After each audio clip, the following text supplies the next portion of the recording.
this is Steve Dale, and in this segment, we're going to talk about CalABLE Special Needs Trusts and Control.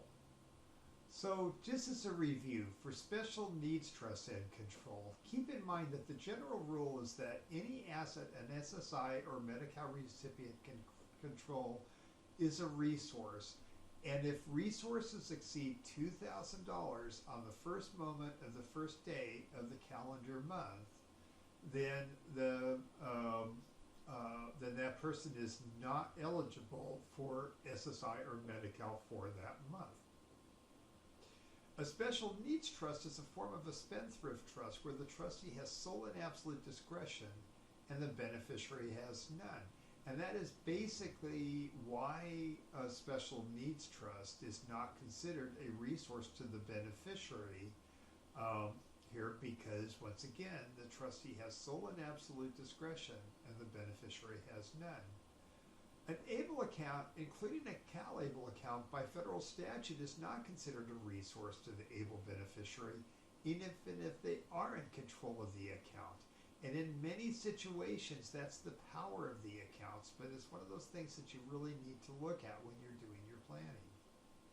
So, when you're dealing with ABLE accounts, including CalABLE, the term they use is the person who can establish or manage it is the person with signature authority over the ABLE account.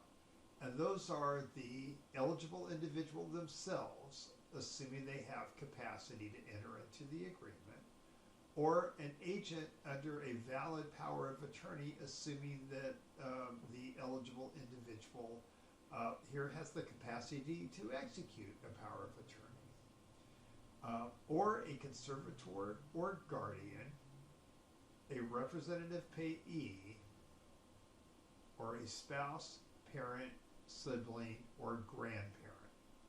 Now keep in mind, unless the ABLE beneficiary lacks capacity, the CalABLE beneficiary has first priority to manage the account, regardless of who established the account or if signature authority was delegated by a power of attorney. So let's go through an example.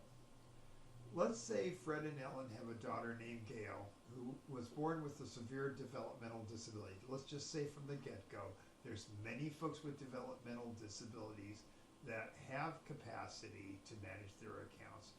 But in this case, let's say that Fred and Ellen establish a CalABLE account under their authority as Gail's parents. And in this case, Gail lacks capacity to manage her account or execute a valid power of attorney.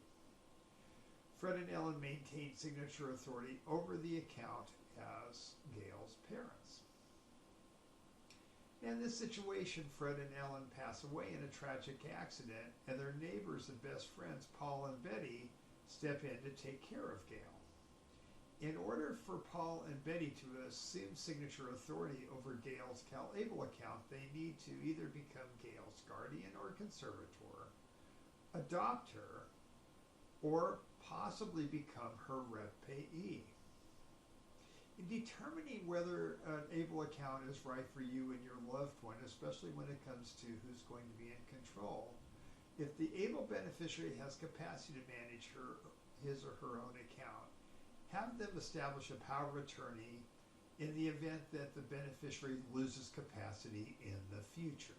It's also a good tool. There are many folks with disabilities, for instance, folks with cerebral palsy, who may have a very difficult time executing documents and that kind of thing. And if they want somebody to do this in their stead, at their direction, once again, a power of attorney is the way to do that.